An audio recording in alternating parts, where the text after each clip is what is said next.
हम भी आपके साथ चलेंगे। भानगढ़ किले का रहस्य। दीपाली, दीपाली, कहाँ हो तुम? पीयूष की खुशी में डूबी आवाज दीपाली को सुनाई दी। वो हाथ पहुंचती हुई रसोई से बाहर आई और चिढ़ते हुए कहा, उफ, वो क्या हुआ? कोई खजाना मिल गया है क्या जो इतने खुश हो रहे हो? अरे मैं खुश अपने लिए नहीं, तुम्हारे लिए हूँ। जब सुनोगी ना तो तुम भी खुशी से झूमने लगोगी। पीयूष ने रहस्यमय मुस्कान के साथ कहा।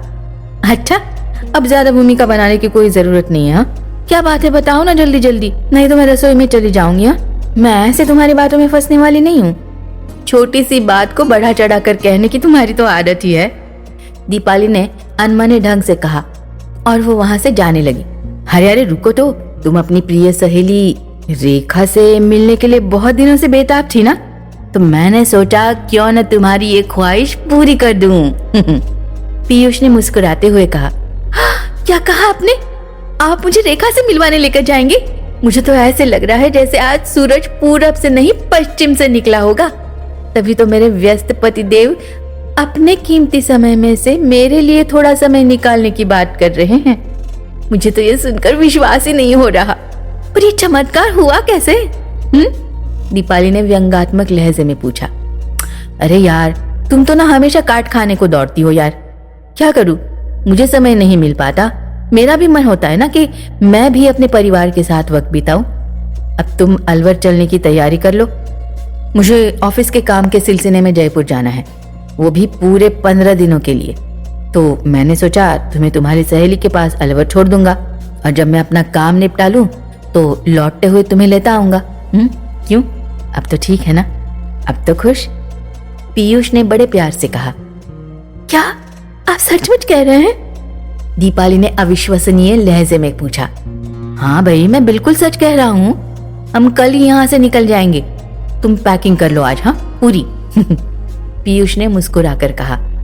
दीपाली पीयूष से लिपट गई और बहुत प्यार से बोली, आप ना मुझे बहुत अच्छे लगते हैं जी।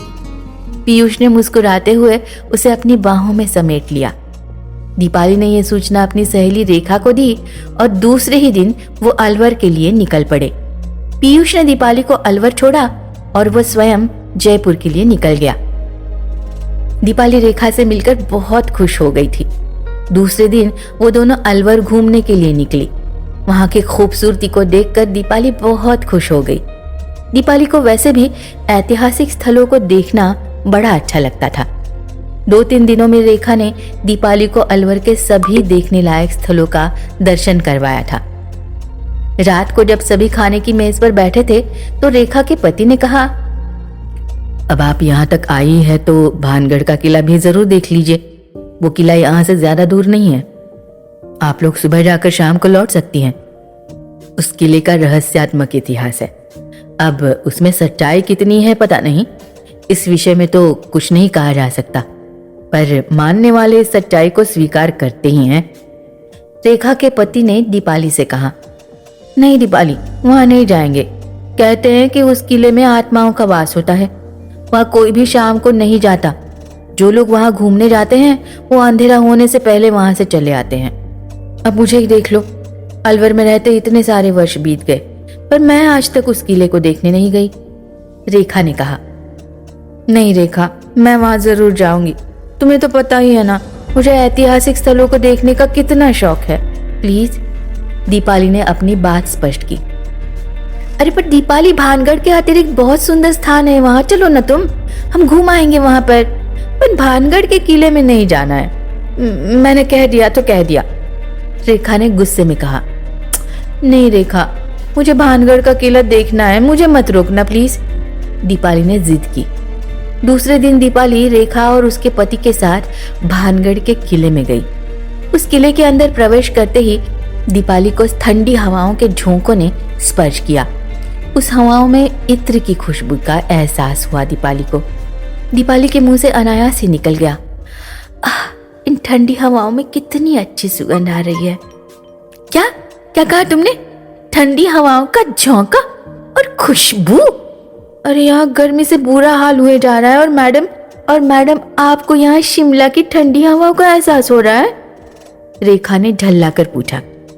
अचानक रेखा चौंक पड़ी उसने आश्चर्य से दीपाली को देखा और डरते हुए पूछा, क्या कहा तुमने? ठंडी हवा और उस हवा में खुशबू? दीपाली भी चौंक गई, पर उसने बात को पलटते हुए कहा, रेखा जी, मैंने तो ये इसलिए कहा क्योंकि मुझे तुम्हारे चेहरे पर परेशानी जो दिख रही है, तो मैंने सोचा शायद मेरे इस मजाक से तुम्हारे चेहरे पर हंसी आ जाएगी। रेखा ने दीपाली को अविश्वसनीय नजरों से देखा, फिर गंभीर मुद्रा में कहा, तुम सच कह रही हो? हाँ यार मैं सच कह रही हूँ, मेरा अच्छा भला मूड खराब ना कर। रेखा ने बात को टालने वाली मुद्रा में कहा और आगे बढ़ गई। रेखा ने उसे रुकने के लिए कहा, पर उसने ध्यान ही नहीं दिया। दीपाली आगे आगे चलने लगी। तभी उसे पायल की छम छम छम छम की आवाज सुनाई दी और साथ में घुंघरू की आवाज भी। दीपाली को पहले यह अपना भ्रम लगा। उसने सोचा कि रेखा के पति ने जो कहानी सुनाई ये उसी का भ्रम होगा। तभी दीपाली को लगा कि उसके कोई साथ चल रहा है। उसने चौंक कर पीछे मुड़कर देखा तो उसके पीछे पीछे रेखा आ रही थी, पर उसके पति उसके साथ नहीं थे। आप अकेले अकेले क्यों चल रही हैं? हम भी आपके साथ चलेंगे, रेखा ने बहुत ही सम्मानित लहजे में कहा। दीपाली रेखा के लहजे को सुनकर चौंक गई। उसने उस ओर देखा तो उसकी बगल में रेखा नहीं बल्कि एक बहुत ही खूबसूरत लड़की जो राजकुमारियों की पोशाक और रत्न जड़ित आभूषण पहने हुए खड़ी थी। दीपाली को तो जैसे रूह सिकाब गई। वो खूबसूरत राजकुमारी दीपाली की ओर ही देख रही थी। उसकी आंखें देखकर दीपाली का चेहरा पीला पड़ गया, क्योंकि उसकी आंखें अंगारों की तरह लाल थी, जैसे उसमें से आग निकल रही हो। दीपाली की घिकी बन गई। उसके मुंह से कोई आवाज नहीं निकल रही थी। दीपाली वहां से भागना चाह रही थी, पर उसके पैर जैसे जमीन से चिपक से गए थे। वो मन ही मन ईश्वर से प्रार्थना करने लगी, हे भगवान, मुझे इस मुसीबत से छुटकारा दिला दीजिए। मैंने रेखा की बात नहीं मानी, ये मेरी पहली और आखिरी गलती होगी। प्लीज आप मुझे माफ कर दीजिए भगवान। आप ईश्वर से प्रार्थना कीजिए, पर आप हमें यहाँ छोड़कर नहीं जा सकती। हम भी आपके साथ ही चलेंगे। ये बात आप अच्छी तरह से समझ लीजिए। आप हमें यहाँ अकेली छोड़कर नहीं जा सकती। अब अगर आपने हमें छोड़कर जाने के विषय में सोचा तो आपके हक में अच्छा नहीं होगा, क्योंकि आप हमारे क्रोध के विषय में शायद नहीं जानती। उस लड़की की आवाज बर्फ की तरह ठंडी और कठोर थी। उस सर्द आवाज को सुनकर दीपाली के पूरे शरीर में झुरझुरी सी दौड़ गई। अरे दीपाली, तुम यहाँ अकेली क्या कर रही हो? इस किले में इतना अंदर आने की क्या जरूरत थी? मैं कब से तुम्हें ढूंढ रही हूँ यहाँ वहाँ, और तुम यहाँ अकेली घूम रही हो। अब चलो भी, नहीं तो यहीं पे शाम हो जाएगी। अभी तो किले से बाहर निकलने में ही समय लग जाएगा, और इस किले में शाम को रहना मना है, तुम्हें पता है ना?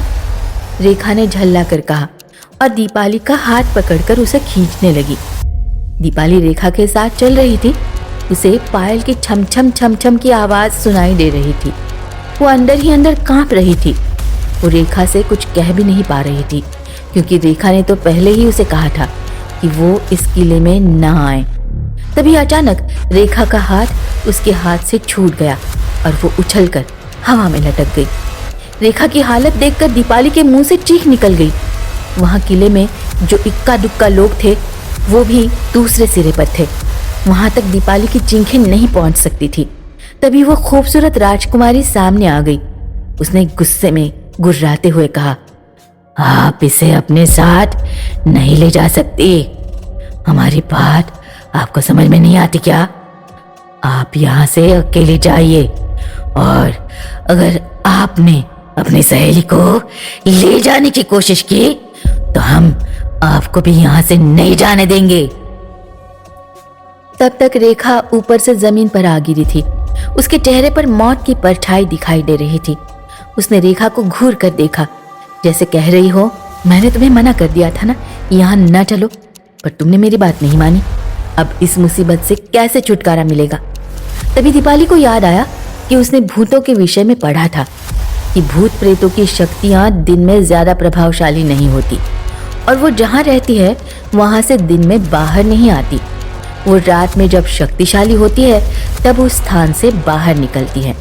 शायद इसीलिए यहाँ के लोग कहते हैं कि यहाँ शाम गहराने के बाद नहीं आना चाहिए, नहीं तो यहाँ की अतृप्त आत्माओं को लोगों के साथ बाहर जाने का मौका मिल जाएगा और वो बाहर अपना आतंक मचाना शुरू कर देंगी। दीपाली ने सोच लिया कि उसे कुछ करना होगा, नहीं तो उन दोनों की मौत निश्चित है।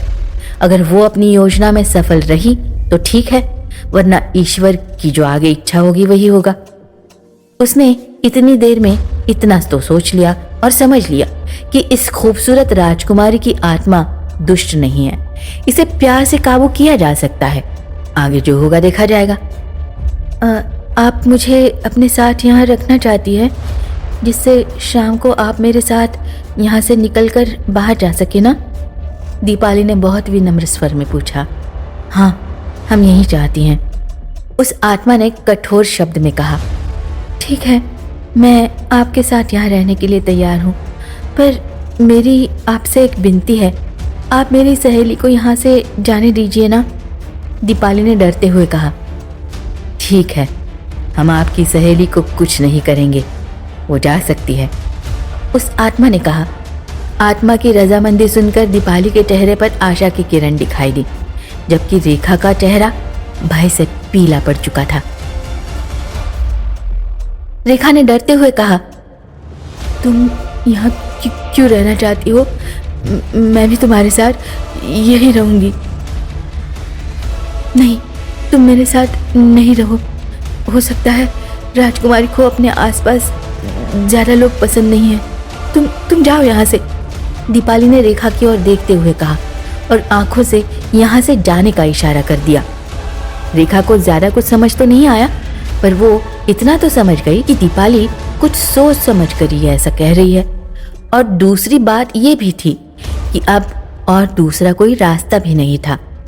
रेखा ने दुखी मन से दीपाली को देखा और वो वहां से जाने लगी। राजकुमारी जी, क्या आप मेरी एक बात मानोगे? दीपाली ने फिर एक बार विनती की। कौन सी बात? उस आत्मा ने पूछा। उसके चेहरे पर संतुष्टि के भाव दिखाई देने लगे थे। राजकुमारी जी, मैं आखिरी बार अपनी सहेली को बाहर तक विदा करने जाना चाहती हूँ।